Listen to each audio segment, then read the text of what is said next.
Hi everybody, this is Vanessa Goldine. I am teaching the Seasonal Qigong class for Autumn. And so for those of you who are unable to attend the Thursday morning classes or even the Saturday class, this video is available for you to be able to gain the knowledge of the practice, but it's also available to those who participate in the other forms of the class in order to remind you and kind of keep you going with your practice throughout the autumn season. And then we will have a winter Qigong class that'll be coming up later on after the holidays and sometime in January. So I'm going to be referring to notes because this is the lecture portion of the class. And so just a little bit of information about the autumn season. We know that in Taoism, there are 5 elemental forces. There is fire, this is the heart. It controls the blood. It is all about circulation. It also connects to the small intestines. Then there is wood. Wood rules the brain. Also the nervous system, the brachia or trachea or whatever it is of the lungs, all of the branching parts of the lungs, anything that branches in the body is under the wood element. The wood element is very much about being in our mind, our ability to perceive, create a plan, have an intention, move forward in that way. It can also work against us, but more about that in the wood season. And then we also have water. Water is the elemental force that's connected with DNA. It's about the past. It's also about the future. The water rules the kidneys and the adrenal glands. So when you have too much water, oftentimes your adrenaline is up really high and it's undermining your earth, or it's undermining your balance. There is also the earth elemental force, which is grounding. Earth is sort of the ultimate decider of all things. Earth is like the element that rules and decides and judges between all the other elemental forces in order to help us to move forward with the decision that's right for us. But then we come to metal, and metal is the autumn elemental force. And metal is the substance that one would dig deep into the earth for. Metal is very precious. It's something that is not every day. We do see, iron and cruder forms of metal being used in everyday construction, but the finer metals, the gold, silver, platinum, copper, we don't see this as much because those are rarer. Metals, all of metal that we use for whatever purposes human beings use metal for, are dug out of the earth. So we have to dig deep down into the earth in order to get these materials, and then from that we must refine it. Pounds and pounds and pounds, tons and tons of ore are broken down and refined in order to get just a small amount of metal. So understanding that helps you connect with the fact that the metal intelligent force in human beings rules our emotions.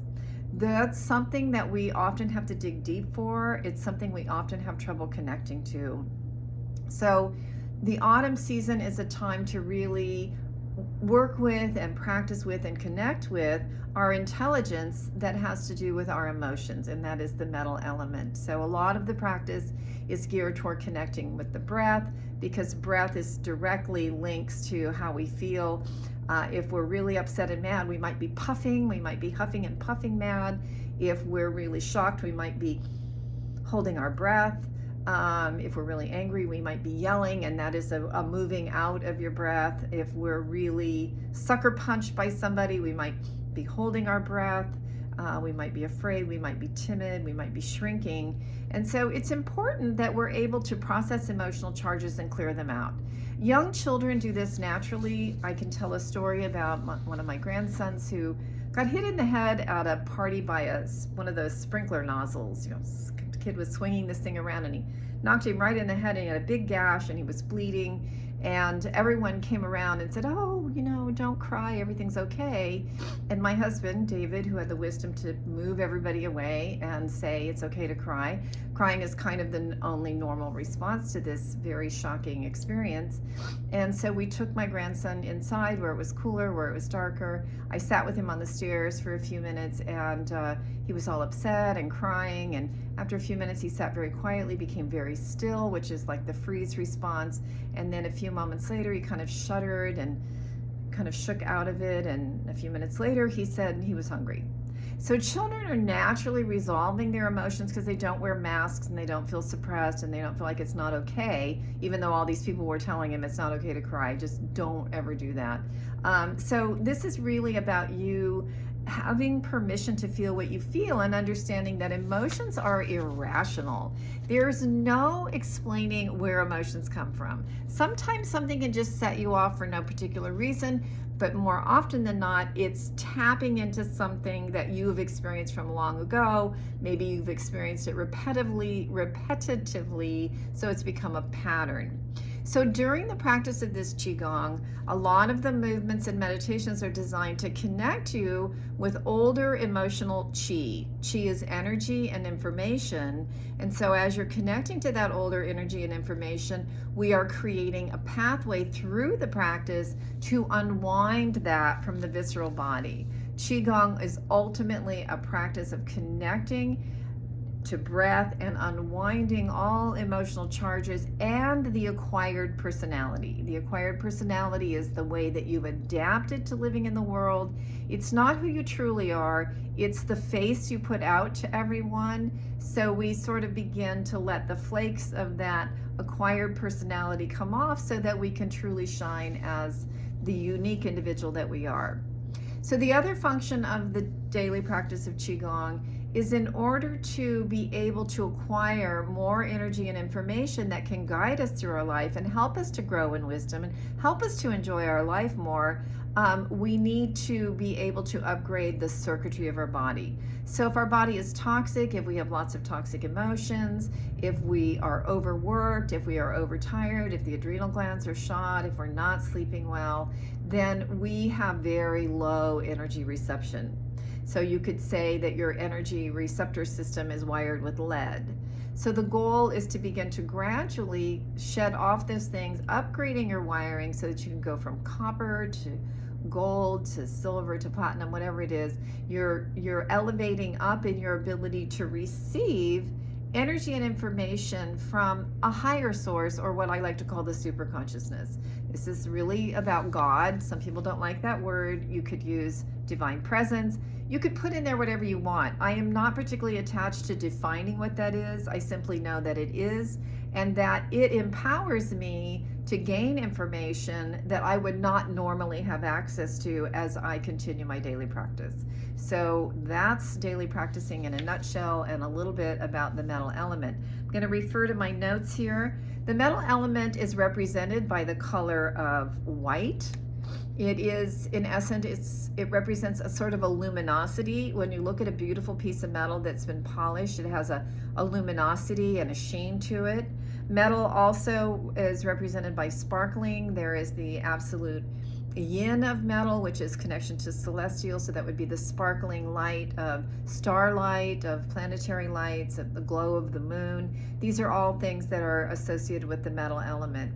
But additionally, metal is very reflective, so any reflective surface also is representative of metal. A mirror, for example, in the practice, we're looking into the mirror of ourself and being able to see our reflection. Metal is also associated with our sense of refinement, and so the way that we present ourselves, adornment, earrings, the certain kind of clothing that you wear, the kind of car you drive, the sort of home you choose to live in. Anything that's aesthetic comes from your metal intelligence. You are drawn to certain things for certain reasons, and that becomes an extension or an expression of the emotional you, which changes. We all go through different phases. You know, you might have gone through a punk phase when you were younger. You may be in a little more stodgy phase now, you know, just depending on what life is throwing at you. Sometimes you're less or more in touch with how you present yourself to other people or how you feel about the way you look. So that's also part of the metal.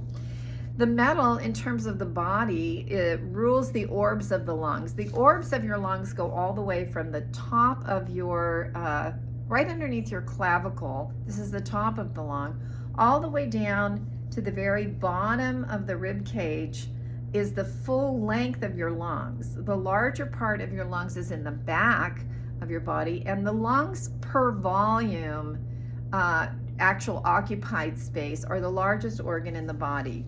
The skin is also ruled by the metal element. The skin and all the fascial tissues, your joint, all of the ligaments, all of those connective tissues are also part of the metal element. So when your metal is out of balance, you may feel stiff or achy, have aches and pains in your body.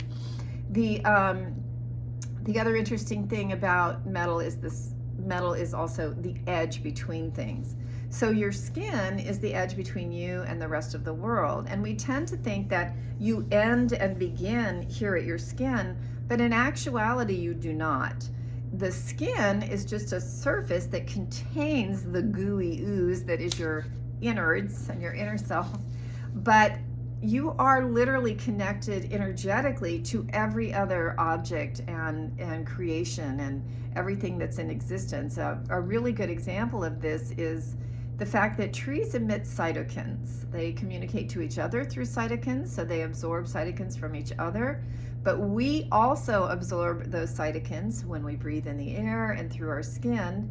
And so therefore we take on energy and information from trees. That's why when you go to a forest location, you feel better, because the cytokines from trees are actually interfacing with your body. So there is a blurry zone between you and everything else, even though you cannot necessarily perceive it every day. The metal element also connects to your sense of smell and taste, and is literally very highly active in your hands and your feet. That's the place where you get in touch with things, in touch with yourself. When we're really shocked, we tend to touch our face. When we're really happy or excited, we clap our hands. So hands and feet are very actively involved in metal. So that's a little bit about the attributes of metal. But I do want to also say that the metal intelligence, when we use it in our reckoning of decisions and choices that we're making, the metal intelligence gives us the power to differentiate between what we need and what we don't need. So it is the decider ultimately, am I in the right relationship? Do I have the right job? You know, these are the deeper issues that the metal intelligence comes to work for us in, and the metal intelligence helps guide us by helping us to determine, am I feeling comfortable in my skin in this situation? Is this working for me? The inability to connect with what we feel is the earmark of anxiety disorders and inability to sleep.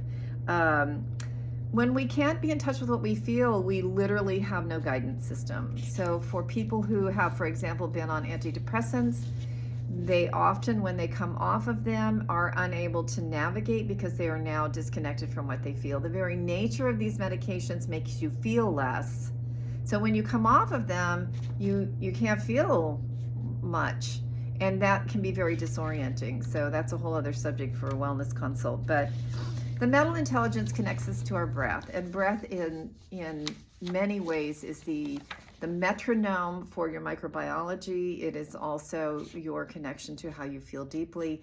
When I am practicing Qigong, which is applied Qigong, Qi, simply energy and information, Ne, in, and then Song, the belly, Qi Ne Song, is applied Qigong energy practice.